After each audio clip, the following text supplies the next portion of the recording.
Collocations. Collocations are combinations of words that frequently occur together in a language due to natural language usage and conventions. They are word pairs or groups that have become established through common usage and are often seen as a single unit. Collocations are an essential aspect of fluent and natural sounding language. For example, strong coffee. Strong coffee means coffee with a robust or intense flavor. Example, I need a cup of strong coffee to wake me up in the morning.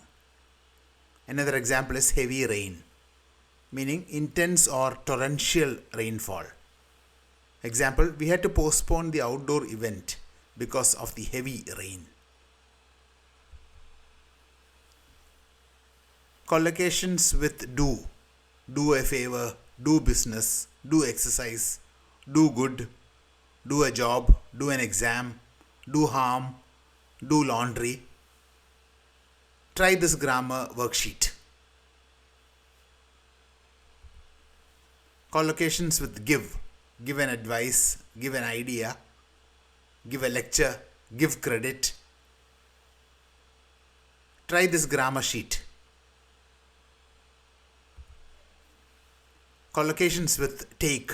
Take a shower, take a nap, take a seat. Try out this worksheet.